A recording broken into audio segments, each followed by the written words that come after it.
जय श्री राधे कृष्ण। दोस्तों त्रिया चरित्र को आज तक कोई भी देवता तक स्पष्ट रूप से समझा नहीं पाए हैं, तो कलयुग के साधारण मनुष्य कैसे समझ पाएंगे। स्त्री का चरित्र एक टेढ़ी मेढ़ी जलेबी की तरह जटिल होता है, जिसे समझना बहुत मुश्किल होता है।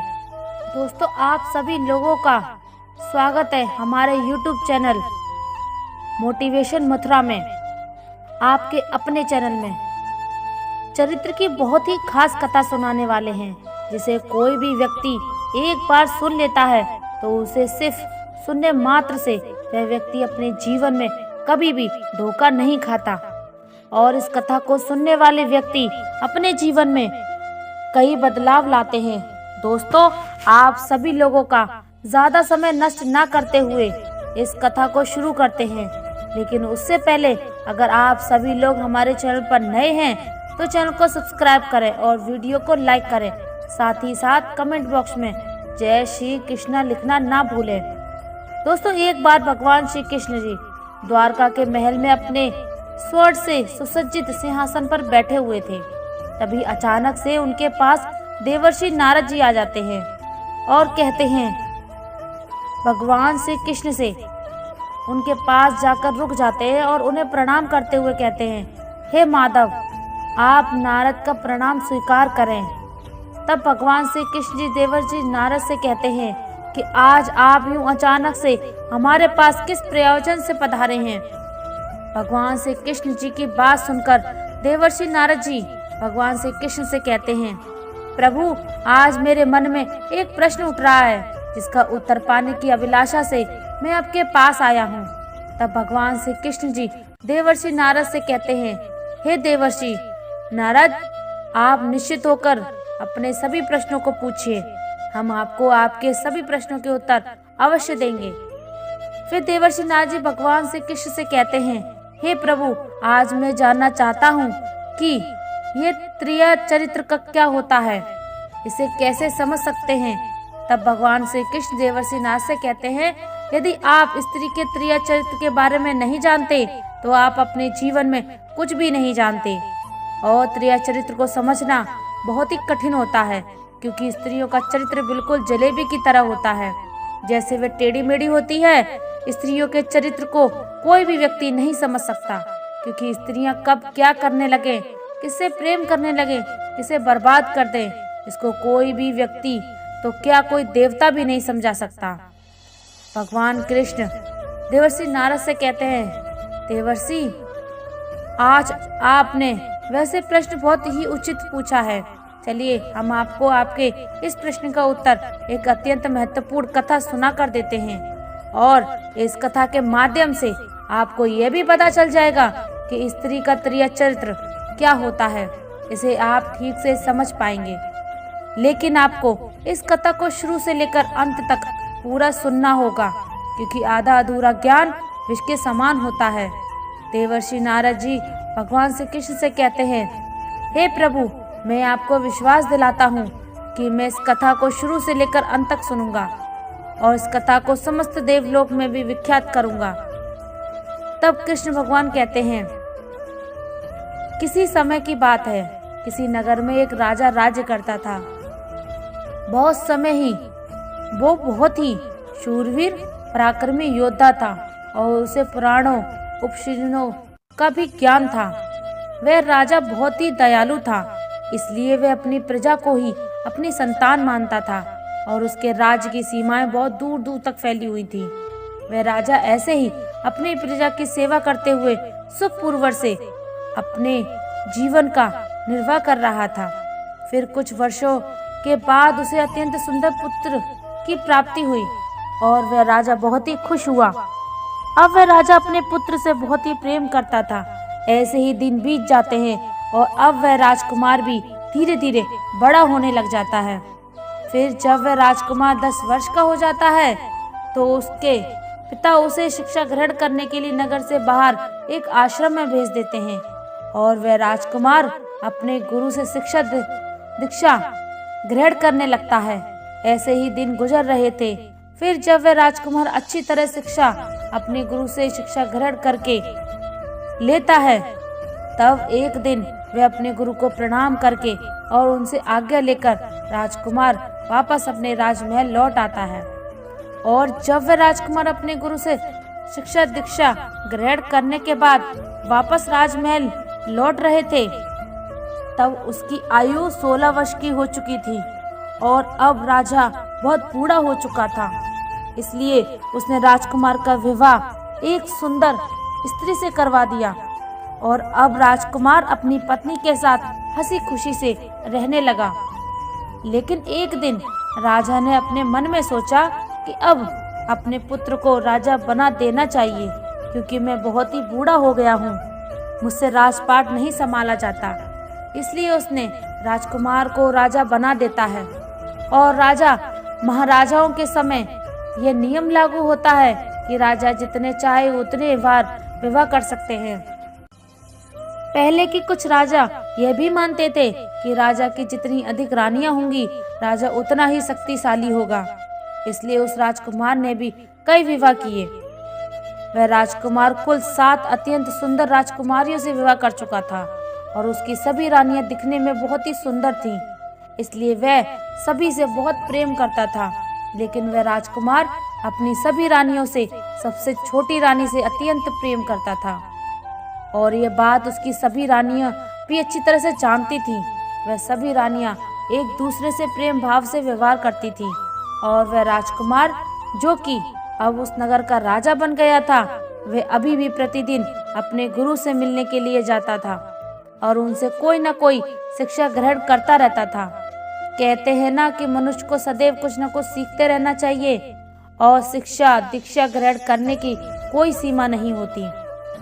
इसलिए वह राजा अभी भी प्रतिदिन अपने गुरु से शिक्षा दीक्षा ग्रहण करने के लिए उनके आश्रम जाया करता था। लेकिन एक दिन की बात है, जब वह राजा अपने गुरु के आश्रम की तरफ जा रहा था, तभी अचानक ही रास्ते में उसे एक पनिहार मिल जाती है। वह पनिहार दिखने में बहुत ही सुंदर थी और वह पनिहार प्रतिदिन नदी से जल भर के लिए जाती थी और उस दिन राजा को देखती थी। इसलिए वह पनिहार राजा के पास पहुंच जाती है और राजा के पास जाते ही पूछती है, हे राजन, आप प्रतिदिन इतनी सुबह कहाँ जाते हैं? तब राजा उस पनिहार से कहता है, हे सुंदर स्त्री, हम तो प्रतिदिन शिक्षा ग्रहण करने के लिए अपने गुरु के पास जाते हैं। राजा की बात सुनकर वह पनिहार उस राजकुमार से कहती है कि हे राजन, यह तो बहुत ही अच्छी बात है, लेकिन आप मुझे ये बताइए कि क्या आपने त्रिया चरित्र पढ़ा है? तब वह राजा उस पनिहार से कहता है, अरे मैंने तो ये कभी नहीं पढ़ा। फिर वह पनिहार उस राजा से कहती है, हे राजन, आप एक बार त्रिया चरित्र अवश्य पढ़ें। दोस्तों, भगवान श्री कृष्ण जी देवर्षि नारद से कहते हैं, देवर्षि नारद जी, वह राजा उस पनिहार से कहता है कि अरे ये तो बता दो कि यह त्रिया चरित्र क्या होता है। तब वह पनिहार उस राजा से कहती है, आप ये बात अपने गुरु जी के पास जाकर पूछना और त्रिया चरित्र को अवश्य पढ़ना। उस पनिहार की बात सुनकर वह राजा पनिहार से कहता है, मैं आज ही अपने गुरु के पास जाकर उनसे पूछूंगा कि आपने मुझे त्रिया चरित्र क्यों नहीं पढ़ाया। अब उस पनिहार से इतना कहकर वह राजा वहां से गुरु के आश्रम की तरफ जाने लगता है और वह राजा उस पनिहार की बात सुनकर बहुत क्रोधित भी था। उसकी आंखें बिल्कुल लाल थीं। फिर वह राजा अपने गुरु के आश्रम में पहुंच जाता है और अपने गुरु को प्रणाम करता है, लेकिन वह बहुत ही क्रोधित में था और उसका गुरु उसके व्यवहार नहीं समझ गए कि वह राजा आज किसी बात को लेकर बहुत क्रोधित है। तब उसके गुरु ने उससे पूछा कि हे पुत्र, क्या हुआ, आज तुम क्रोधित क्यों लग रहे हो और तुम्हारी आंखें भी लाल हैं, क्या बात है, मुझे निश्चित होकर पूरी बात बताओ। तब वह राजा अपने गुरु से क्रोधित होकर जवाब देते हैं कि हे गुरुवर, आपने मुझे त्रिया चरित्र क्यों नहीं पढ़ाया? आपने मुझसे त्रिया चरित्र के बारे में यह बात क्यों छुपाई? राजकुमार की बात सुनकर उसके गुरु उससे कहते हैं, हे पुत्र, त्रिया चरित्र नहीं पढ़ पाओगे, क्योंकि त्रिया चरित्र को पढ़ना खतरे से खाली नहीं होता है और अगर फिर भी तुम त्रिया चरित्र पढ़ोगे तो उसमें तुम्हारे प्राण भी जा सकते हैं। इसलिए हमने तुम्हें अभी तक त्रिया चरित्र नहीं पढ़ाया। तब वह राजा अपने गुरु से कहता है, हे गुरुवर, आप चिंतित मत होइए, क्योंकि हम स्वयं ही इस राज्य के राजा हैं, इसलिए हमारे प्राण कौन ले सकता है, हम सब कुछ संभाल लेंगे। आप निश्चित होकर हमें त्रिया चरित्र पढ़ाइए। राजा की ऐसी बातें सुनकर उसके गुरु उस राजा से कहते हैं, ठीक है, अब तुम इतनी हट कर रहे हो तो सुनो, त्रिया चरित्र पढ़ाते हैं। फिर उसी दिन से उसके गुरु उस राजा को त्रिया चरित्र पढ़ाने के लिए लग जाते हैं और उस राजा को त्रिया चरित्र पढ़ाते पढ़ाते 6 महीने हो जाते हैं।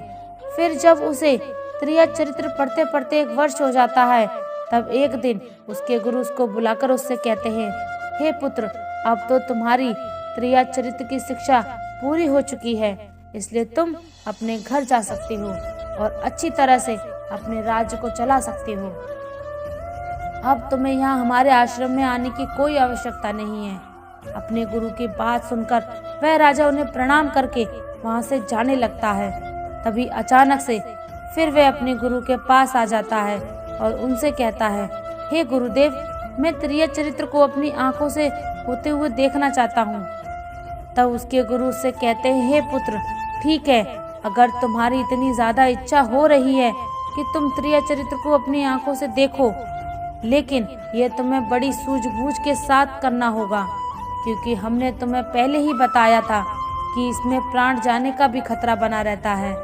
फिर वह उस राजा को अभिमंत्रित करके एक माला देते हैं और उससे कहते हैं कि हे पुत्र, ये लो ये माला, इस माले को अपने गले में धारण कर लेना, और जब तुम इस माला को धारण किए रहोगे तब तक तुम्हें कोई भी पहचान नहीं पाएगा, लेकिन तुम उसे अच्छी तरह से पहचान पाओगे और तुम्हें त्रिया चरित्र को अपनी आंखों से देखने के लिए आज की रात के 12 बजे बिस्तर से उठकर अपने महल से निकलकर पूर्व दिशा की ओर वन में जाना है और वहां पहुंचकर इस माला को अपने गले में धारण कर लेना।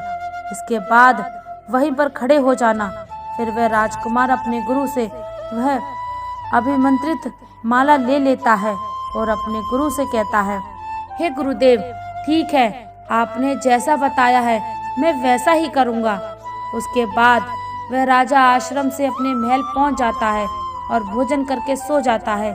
लेकिन जैसे ही 12 बजते हैं तब वह राजा अपनी 7 रानियों को देखने के लिए जाता है कि वह सो गई हैं या अभी जाग रही हैं। फिर वह राजा अपनी 7 पत्नियों के पास पहुंचकर देखता है कि वे सभी गहरी निद्रा में सो रही हैं। तब वह राजा अर्ध रात्रि में अपने हाथ में वह माला लेकर महल से वन की तरफ पूर्व दिशा की तरफ चल देता है और वहां पहुंचकर उस माला को अपने गले में धारण कर लेता है, जिससे उसे कोई पहचान नहीं पाए। उसके बाद वह राजा वहीं पर खड़ा हो जाता है और बहुत देर तक वहीं पर खड़ा रहता है और उसे कोई भी आता हुआ नहीं दिखाई देता, इसलिए वह वहां से जाने लगता है।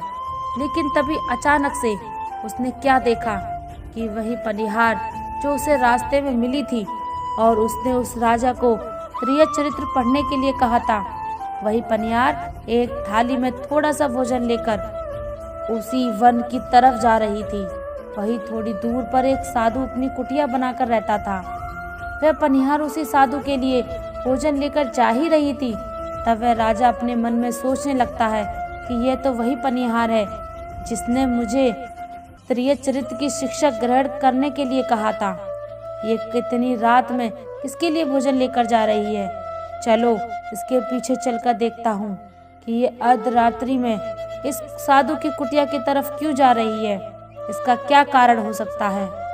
वह राजा उस साधु को अच्छी तरह से पहचानता था और अब वह पनिहार उसके सामने जा रही थी, लेकिन वह पनिहार उस राजा को देखने के बाद भी बिल्कुल पहचान नहीं पाती है, क्योंकि उस राजा ने अपने गले में वह माला पहन रखी हुई थी और उस माला को धारण करने के कारण वह राजा किसी को भी अच्छी तरह से पहचानना नहीं सकता था, इसीलिए उसे कोई भी नहीं पहचान सकता था।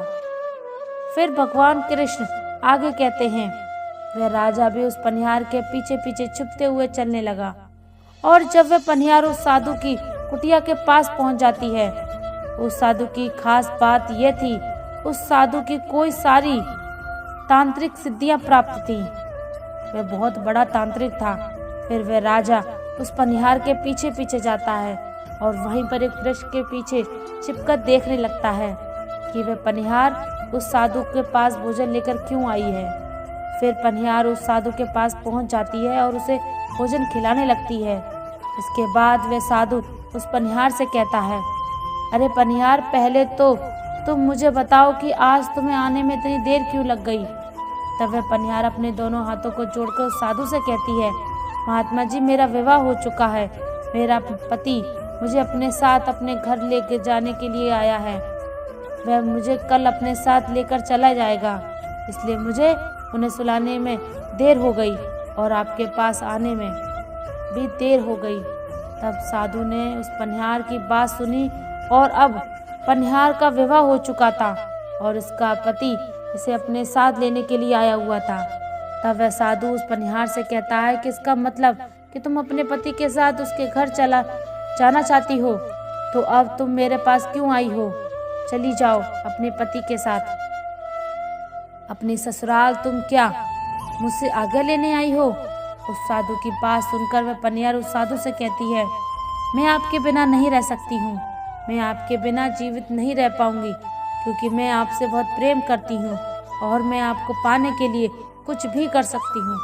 फिर वह साधु उस पनिहार से कहता है, हे पनिहार, अगर तुम चाहती हो कि हमारा और तुम्हारा मिलन हो जाए तो तुमको इसके लिए एक काम करना होगा। उसके बाद वह साधु उस पनिहार से एक बहुत बड़ा चाकू निकाल कर देते हुए कहता है। वह पनिहार बिना कुछ सोचे समझे उस साधु से वह चाकू ले लेती है और दौड़ते दौड़ते अपने घर पहुंच जाती है। घर पहुंचकर उसने देखा कि उसका पति आराम से सो रहा है। फिर वह पनिहार बिना कुछ सोचे समझे उस चाकू से नींद में ही अपने पति की गर्दन काटकर उसे मौत के घाट उतार देती है। लेकिन वह राजा उस पनिहार के पीछे पीछे उसके घर तक आया हुआ था और उसने ये पूरा दृश्य भी देख लिया था। फिर वह पनिहार अपने पति की कटी हुई गर्दन को अपने हाथ से पकड़कर उस साधु के पास लेकर पहुंच जाती है। फिर वह साधु उस पनिहार पर बहुत क्रोधित हो जाता है। फिर वह साधु उस पनिहार को यह कह पासाता है कि डंडे से मारने लगता है कि अरे कुलटा स्त्री, तू अभी तुरंत ही यहाँ से भाग जा, क्योंकि तूने अपने पति के साथ 7 फेरे लिए थे। अगर तू अपने पति की नहीं हो सकती तो तू मेरी क्या होगी? लेकिन अगर मैं तुझे अपना भी लूं तो क्या उम्मीद है कि तू मेरे साथ ऐसा नहीं करेगी? कभी तुझे और कोई पसंद आ जाएगा तो तू मुझे भी अपने पति की तरह मार डालेगी। इसलिए तू अभी तुरंत ही यहाँ से भाग जा, और अगर तू मेरे पास कभी भी दोबारा आई तो मैं तुझे जीवित नहीं छोड़ूंगा। फिर श्री कृष्ण आगे कहते हैं, उस साधु की ये बात सुनकर पनिहार के पैर तले से जमीन खिसक गई और फिर पनिहार भयभीत होकर अपने पति की कटी हुई गर्दन को अपने साथ लेकर घर पहुंच जाती है और अपने पति की गर्दन को उसके शरीर से जोड़ने लगती है। लेकिन वह जुड़ नहीं रही होती है, इसलिए वह पनिहार उस कटी हुई गर्दन को अपने पति के गर्दन के पास रख देती है। जैसे कि कोई भी व्यक्ति उसके पति की गर्दन को देख ले तो उसे लगे कि किसी ने उस पनिहार के पति की गर्दन को नींद में ही काट दी। उसके बाद वह पनिहार अपने पति के बगल में लेटकर चैन से सो जाती है, जैसे उसने कुछ किया ही ना हो। और इधर जैसे ही सुबह होती है, उस पनिहार सुबह उठते ही अपने पति के पास बैठकर बहुत जोर जोर से विलाप करने लगी और विलाप करते हुए कहने लगी कि किसी ने मेरे पति की हत्या कर दी। लेकिन वह राजा उस पनिहार का पूरा सत्य जानता था, क्योंकि उसने पनिहार के द्वारा किया गया पूरा कारनामा अपनी आंखों से देख लिया था। और इधर जब उस नगर के लोगों को पता चलता है कि किसी ने उसके पति को मौत के घाट उतार दिया, तो वह सभी उस पनिहार के घर पहुंच जाते हैं और उसके पति की लाश को लेकर नगर के बाहर लेकर उसका दाह संस्कार करने जाते हैं। तब वह पनिहार भी उन सभी के लोगों के साथ पीछे पीछे विलाप करते हुए उस स्थान पर पहुंच जाती है जहाँ पर उसके पति का दाह संस्कार होने वाला था। और उधर वह राजा भी उस पनिहार के पीछे पीछे वहीं जाता है। फिर वह पनिहार बहुत जोर जोर से विलाप करते हुए चिल्लाते हुए उस स्थान पर पहुंच जाती है जहाँ पर उसके पति का दाह संस्कार होने वाला था, और वहाँ पहुंचकर नगर के उन सभी लोगों से कहने लगी कि मैं अपने पति के साथ सती होना चाहती हूँ, क्योंकि अगर मैंने पति के ही जीवित नहीं रहेंगे तो मेरे लिए ऐसे जीवन का क्या फायदा, मैं इन्हीं के साथ सती हो जाऊंगी। लेकिन राजा को उस पनिहार की बात पर हंसी आ जाती है और वह राजा कहता है, त्रिया चरित्र ना जाने कोई खामस मार की सती हो गई। दोस्तों, भगवान श्री कृष्ण नारद जी से कहते हैं, राजा की ये बात कोई भी नहीं समझ पाता, लेकिन वह पनिहार राजा की बात को अच्छी तरह से समझ जाती है और उस राजा से कहती है, हे राजन, आप मेरे ऊपर ये बात कह रहे हैं, लेकिन चलिए कोई बात नहीं, मैं तो सती हो जाऊंगी, किंतु मैं सती होने से पहले आपको एक बात बता दूं, आप इसे याद रखना। जब वह राजा उस पनिहार से कहती है, क्या मुझे स्पष्ट रूप से बताओ कि वह फिर पनिहार राजा से कहती है, हे राजन, आप जब भी चटाई पर बैठो तो उस चटाई को झाड़ कर ही बैठना। उस पनिहार की बात सुनकर वह राजा अपने मन में सोचने लगता है कि पनिहार ये क्या कह रही थी, हम तो स्वयं एक राजा हैं और फिर भला मुझे चटाई पर बैठने की क्या आवश्यकता पड़ेगी।